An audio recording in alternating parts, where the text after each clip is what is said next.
Mark, how you doing? I'm all right, Rich. How you doing? Very well, thanks, mate. Thanks for joining us. No worries. First time for everything. Good afternoon, everybody, and welcome to the 7th episode of the 6 sessions and second of the new year. And so I've got my numbers wrong already, so we've already failed at the beginning, so you might as well start again. But anyway, each week I've been lucky enough to chat with someone in the growth space across marketing, sales, and customer experience. I'm kind of hoping that hanging out with interesting people will rub off on me, making me a smarter person by default, and hopefully I'll get a little bit better at my job in the process. These are designed to be short and sweet, but hopefully full of insight. It's definitely unfiltered, so I'm not responsible for what might come out of Mark's mouth, but it should make it fun. It's Friday afternoon, and it's all about having fun. Today's guest is a marketing leader, adept at marketing transformation, currently at Infinity, the call intelligence solution. He's notched up 17 years of global marketing experience across B2B and B2C for brands such as The Guardian, Hendricks, which is currently a homeschooler's favorite, Glendfidich and Time. He's worked across SaaS, cloud tech, and is well-versed in developing brand experience, demand gen, and rolling out the tools to run them. And his sweet spot, leading and nurturing marketing teams. So with all that in mind, I'm excited to welcome Mark on. Mark, welcome.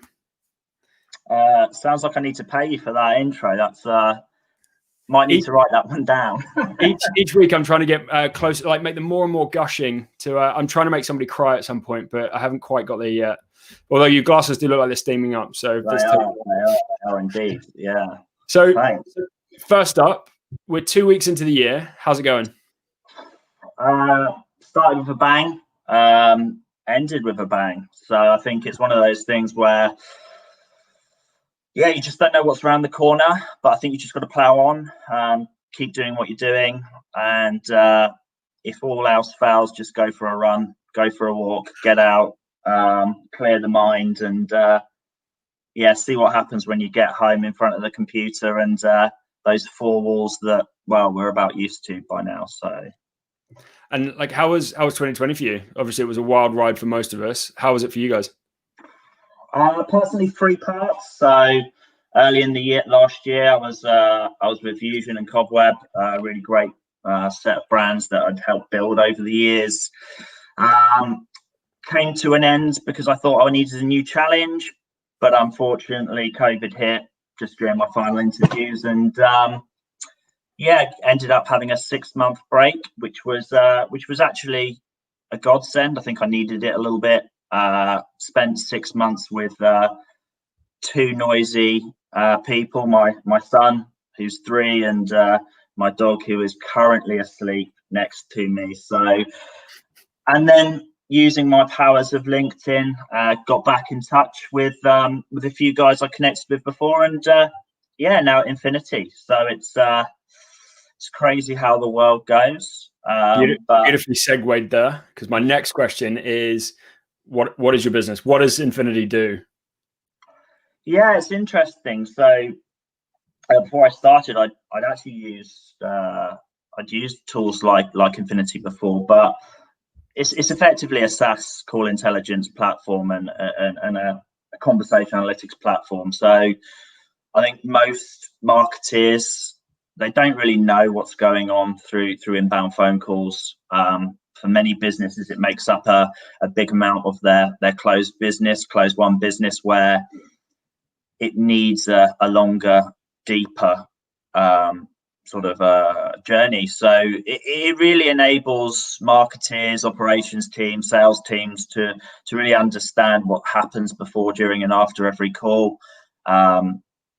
Great for agencies who obviously want to show their rock stars in front of their clients, but ultimately, it's really helping them understand the importance of a phone call.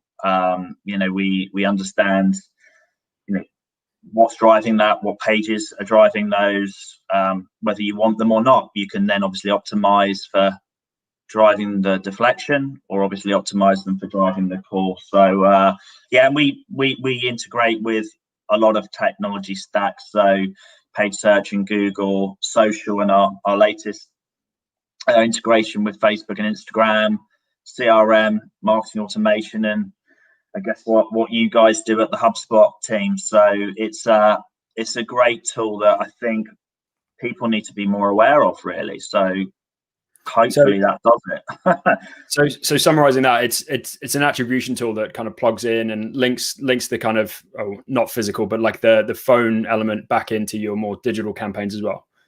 Yeah, I think most businesses have to go to IT to understand incoming phone calls. This really makes it very, very simple.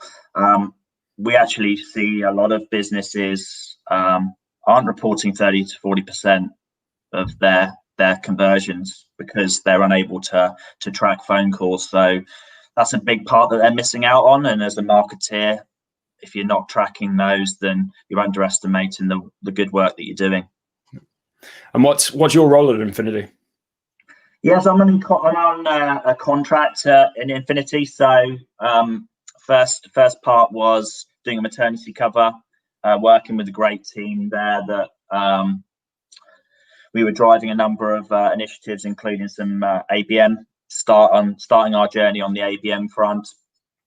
But just now, I've just started the second part, which is really about how do we drive marketing forward? How do we transform with a few initiatives? So yeah, I've got a few things on our plate at the minute.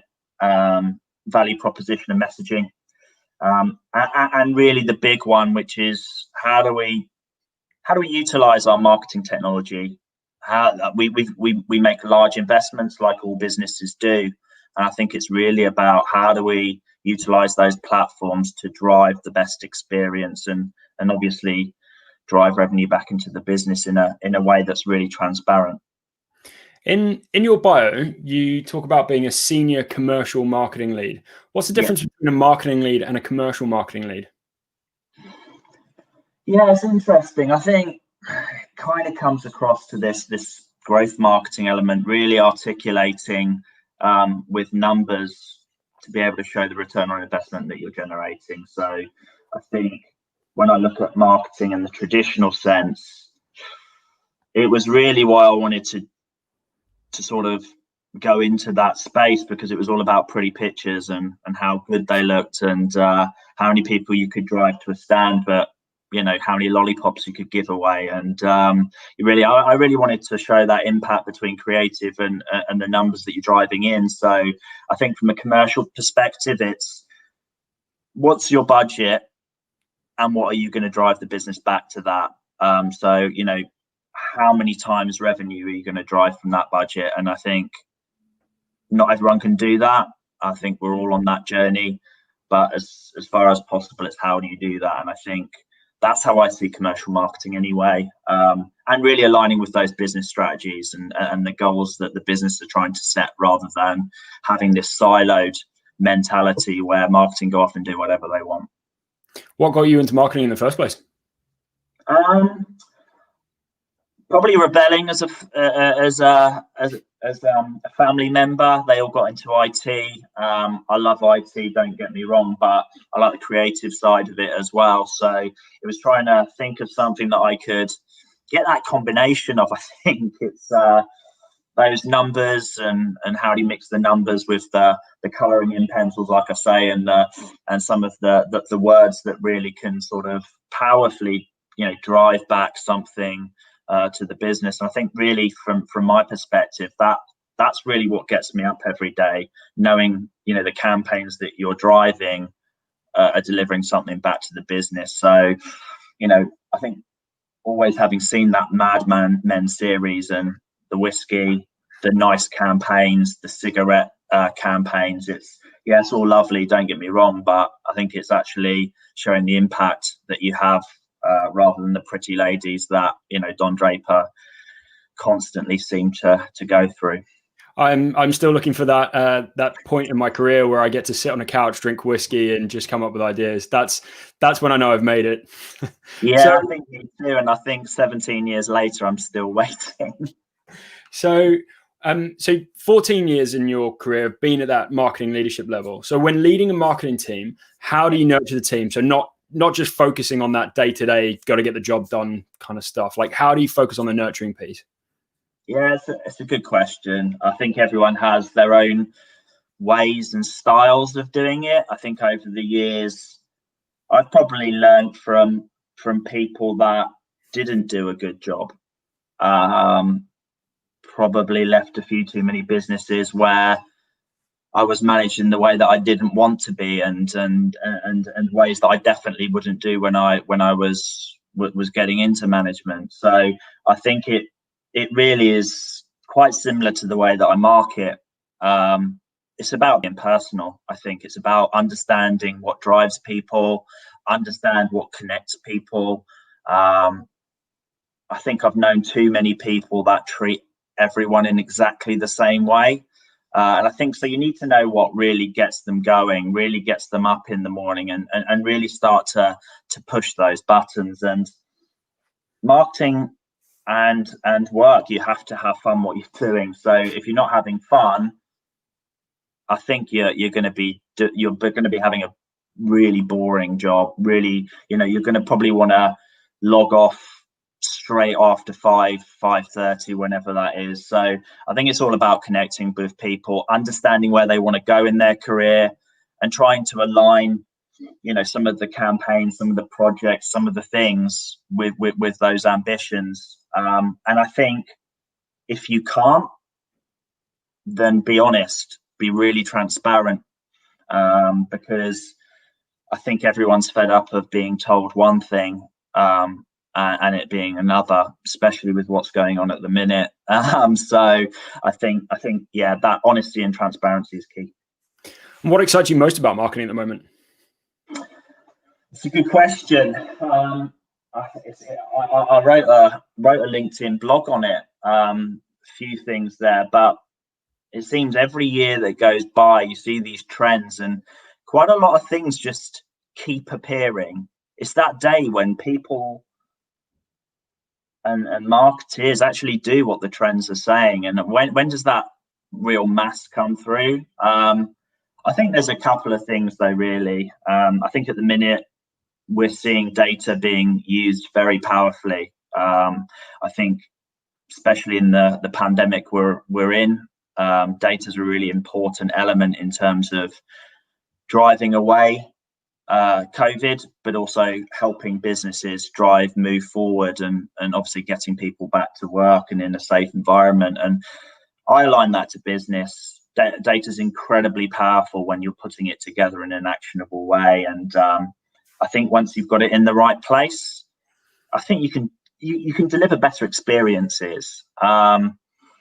Yes, a lot of people go on about Facebook, a lot of people go on about Amazon, and the data that they collect, but people shop a lot in Amazon because they use the data and they use it in a very good way. I think the next key piece is connecting on a more personal level with that, rather than looking like it's a machine delivered data delivered campaign. And so I think that's really the thing that I'm really excited about moving to next, and that the storytelling that's wrapped around that, and it not being about selfish marketing. It's about what's in it for the customer, what's in it for the prospect, and really clearly articulating that. So that piece around data marketing, data centric marketing.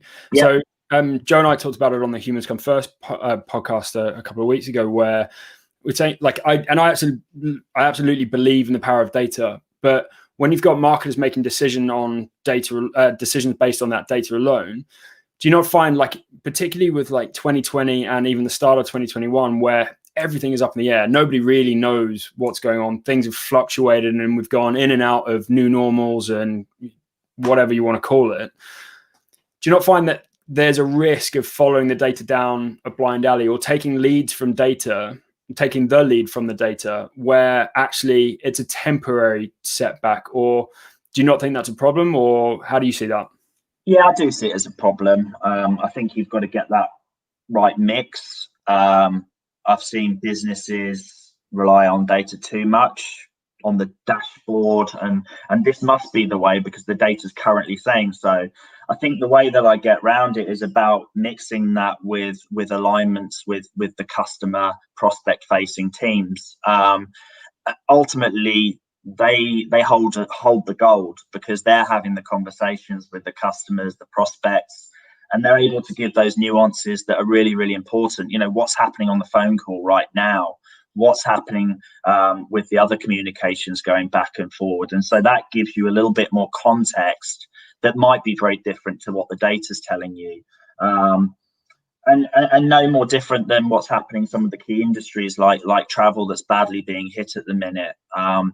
Some of those nuances you only get from speaking to people on a level like we are today. So I think it's about mixing those two things together and ensuring that, you're not relying on one more than the other.